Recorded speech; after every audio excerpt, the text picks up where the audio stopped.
Hello, my friend. Stay a while and listen. What's going on YouTube? It's Filthy and we're back with another video. Today we're looking at the Barbarian and we're doing a GR speed build. Now this is Whirlwind Rend. I've got 107 in 2.5 minutes is my best time. I think this has got potential to go further. We've obviously got 1000 Paragon. We've got no augments. We do have a nice shiny red Lamentation that obviously does help. But the Grandfather that I've got, whilst it does have the right property, doesn't really have terribly good stats. So a little bit of juice to get out of this. Non-ancient boots and all that kind of stuff. So maybe we can get this up to 115 by the end of the season, you know, if you really stick at it. But it is a great build because it basically turns every single pylon into a plus damage pylon, which I just love. Before we do jump in, I'll explain how all of that works. Welcome to anybody who's new to the channel. As always, thumbs up brightens my day. But yeah, let's have a look. Now, Whirlwind, not much has changed. Well, in fact, nothing has changed for this for several seasons. So basically, 2-4-6 piece. All we need to really do is we hold down Whirlwind, we get damage reduction, and we get a bunch of damage on Rend. Now, the special property on your Grandfather can be either the Whirlwind applying Rend and condensing its damage down, which is of course the Ambo's Pride property, or you can take the Furnace. So one of those two is going to be the way to go. Now, if you get yourself a Grandfather with an Ingeome, that will be okay whilst you farm this particular one up. A Grandfather with a Messerschmitt's Reaver, again for cooldown, would be okay. That would be absolutely fine. They are the ones that I would probably consider. Now, obviously, if you do get a Grandfather and it's got something completely trash on it, then you just need to put an Ambos in the cube. And again, you just have to keep going until you look. But, you know, you want to hit elites very hard with the Furnace. That seems to make a bit of sense. Now, how are we going to turn every pylon into a damage pylon? Well, we start off with power. So that's straightforward, isn't it? You click it, you get more damage. Conduit, again, pretty straightforward. You click it, you just get the electric beams blasting out of you and you fry everything. Now, the other pylons, shield, we're going to take a Squirts necklace. So whilst we don't take incoming damage, we do get double damage. Now, if you don't have a shield pylon, you don't get tremendous value out of this. You know, sometimes it's at 2 stacks, 3 stacks, 4 stacks. Sometimes you can keep it at 10 stacks. It just depends on the mobs. It depends on the RNG.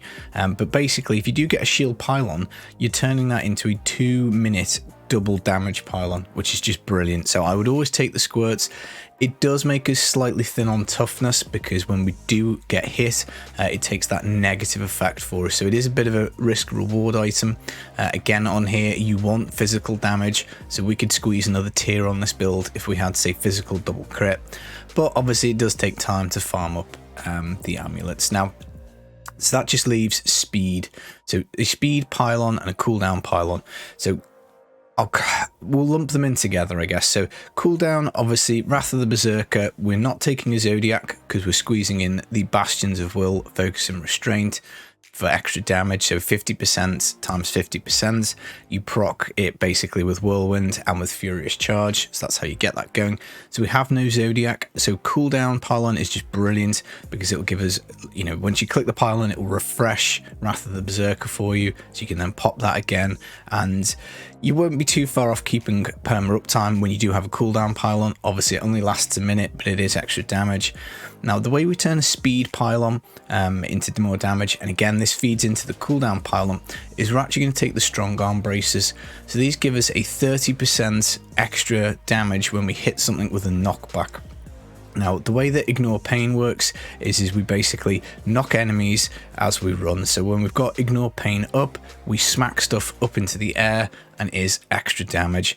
When you get Speed Pylon, you automatically whack stuff up into the air, so that is more damage. So we've basically got just more damage when we have Speed and when we have Ignore Pain.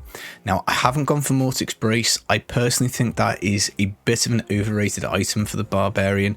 All that it is simply doing is giving you all the runes on Wrath of the Berserker. The only one that is of any use to you is Striding Giants, which is 50% damage reduction. I personally would rather take the extra damage from the Strongarms, and particularly with the Ignore Pain, that's another 50% damage reduction anyway. So that combined with your bread and butter Band of Might for the Barb. 80% damage reduction here after you do Furious Charge. We've got this on Merciless Assault. I like this rune an awful lot just simply because it reduces the cooldown, so it does keep you able to move around the map. Now, you can do the freeze one. That would be quite a good defensive option, but obviously it is on this kind of like, 10-second cooldown, so I personally much prefer Merciless Assault. You can also do Dreadnought for another charge, that's another option, but yeah, one of those I probably would be picking. Mantle of Channeling in the cube, this is giving 25% extra damage and 25% damage reduction. Real toss-up between this and the Hexing Pants. The Hexing Pants do the exact same amount of damage, so the only difference between them is you get more resource when you move with Hexing Pants. Obviously with Whirlwind, you spin to win, so you're moving constantly. So it's a question, do you want a bit more resource generation, which is very handy. This build does struggle with Fury a little bit. It can sometimes be a little frustrating. So it is potentially a shout, but I just think the 25% damage reduction for me at the moment at just under 1100 Paragon, under 10k main stat, I just like the damage reduction. Gems wise, we've got a Taeguk, mine is 133, probably a little high. Same for the Trapped, 137, but both of those just add more damage. And then we've got the Bane of the Powerful. The rank on this doesn't really matter, but obviously the more you push this build past its kind of capabilities on the edge of its damage, then obviously the bigger the rank, the better, because the longer your damage increase will last. Obviously the combination of the Powerful and the Furnace does mean that you can put the elites down pretty fast. Now, I would say you really want to pick up Life per Fury Spent on your belt, because that is an excellent source of sustain. It frees up the rune on battle rate to take bloodshed. This will detonate crits as you go. It's a massive source of damage for us as we go through the rift. So yeah, I would probably do that. Unfortunately, on the Grandfather, the stuff we get percent damage. As I say, mine's pretty low. Attack speed, don't care. Up to 15% life, again, I've crapped out and got 10%. You know, the extra 5% life would be a bit more toughness. Crit chance up to 10%. Obviously 10 would be better. A flat 200% to all barb skills, great. Up to 10% cooldown, so again that would help. You know, more cooldown is more Ignore Pain, which is more damage. It's more Wrath of the Berserker, which is more damage, and then up to 1000 on all stats. So again, mine's, you know, not great, but we're looking to improve it. Up to 800 damage when you get to 800 Paragon. Again, the weapon really does slap. You want to pick up rend damage on your chest plate and also rend damage on your shoulders. No whirlwind damage on helm, no whirlwind damage on boots. You just want crit chance here, crit chance and physical here. And then gloves. At the moment, I quite like running the vitality. It does help with the squish a little bit, but long term it would be either main stat, double crit and cooldown. You might want to do area damage if you're going to share gear with your push build. For your restraint and focus, you know, damage, double crit is nice, but excuse me, I've just been eating biscuits, guys. But double crit, cooldown, damage, any kind of combination of those is probably fine. Right, that is the gear. We'll just have a little look at the sheet. We've got sheet CDR of 43%, physical damage of 19. Obviously, we like that up a bit higher. You want to be aiming for 30% rend damage. And I think that's probably the only relevant bits and bobs. Now, the follower setup, I am playing around with this with a view to making a video on it, but the important items, obviously the Nemesis braces to spawn elites from Pylons, obviously the Flavor of Time, utterly essential to get those double Pylon durations. We're going to take the Cheat Death so that we've got 2, because we've got the Nerves of Steel passive on our weapon, so that is 2 Cheat Deaths, so that even though we are a little squishy, you can still essentially die twice, so you can still get through the rifts, even though you do occasionally proc this. This one goes off first, 120-second cooldown, then Nerves of Steel, which is 60 seconds.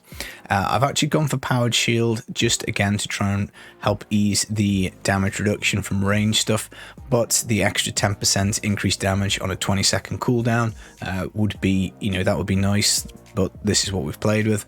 And then I've gone for cooldown, again, Wrath of the Berserker is more damage, the Ignore Pain is more damage, so it seems to make sense, but 10% extra elemental damage would be a nice little bonus. It would probably work out to about, I guess, 7 or 8% damage if you had, let's say, the 40% already. You know, it's not adding a straight 10%. I've left these off just out of habit, really. I think, actually, to be honest, either of them would be fine, because it just depends whether you're going to push. If you're going to push, you don't want the CCs because you want to do your own grouping. So I have left them off out of caution, but if you just want to speed blast, just pick the charm, and that will be absolutely fine, and every so often something will fight for you. We've gone for Rogue because we're running a bit of a funky setup here. We've got them for Born's Privilege, for extra cooldown on the follower and extra experience. We've gone for Crimsons again for cooldown and some damage reduction, and then Canes again for extra experience, and a red gem in the helm. Now, I'll be honest, I haven't had time to test whether these XP bonuses are filtering through to us. I would quite like to take off the follower cannot die token and go for the all skills one, just for a little bit more damage on these two properties. The attack speed, I don't think really does anything, so it may well be that these two swap out to all guilds. It may well be that we swap on to Borns here. So I think, is it Borns? There's another set, no, maybe it's a Shearers. There's another set that does life and all res, so maybe we'll take them for gloves and pants and try and beef up the toughness. Maybe do a cooldown gem or life gem, and just see if we can maybe get the follower surviving, just to squeeze a little bit more out of it. 25k main stat is the break point, and that gives you your max follower.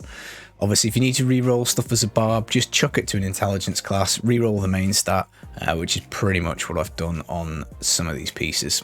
So yeah, right, that's the gear. Skills: Whirlwind Wind Shear, you need the Fury generation. It is okay, you just need to make sure you hit with your Furious Charge, basically. At the start of the Rift, you've got no Fury. Once you get motoring, it's quite easy to keep it up. But similar to like the Monk, you can kind of stall the build if you get lost. You're whirlwinding, and if you're not hitting, you're not regenerating Fury. So you do kind of slow down a little bit. Battle Rage Bloodshed, we have talked about. Rend Bloodbath, this is just the most damaging rune. It stacks the Rend again, and obviously any Rend applied with Whirlwind will be this one on our bar. Ignore Pain Bravado, the move speed is quite nice. Again, it's a speed build. By all means, we can go for Ironhide to increase the duration. That is kind of nice because it's more damage reduction and more damage, but I've just gone for speed because I just like moving fast. But yeah, one of those two will be absolutely fine. Wrath of Berserker Insanity, always and forever on a barb, and Furious Charge we've talked about. Ruthless is a very good passive, particularly for the Rift Guardian. Once you get below 30% health, 40% additional damage. You know, the Rift Guardian, you'll probably proc your cheat deaths fighting it, so just increasing that damage as the fight goes on is handy. Brawler, just a bit more damage.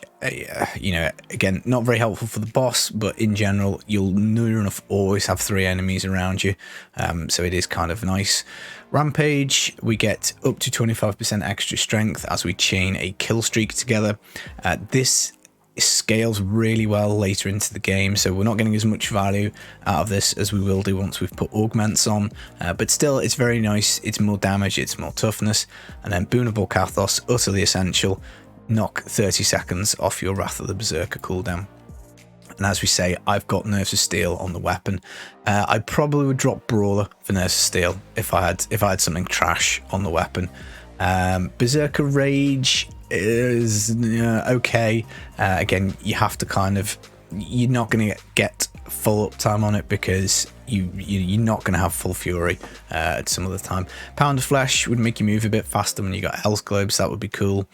And I think there's another one. Unforgiving would be okay. You generate fury. That just helps for the start of the rift because you will start with full. I think if you just wait until it fills up, which would be good. Relentless would be okay.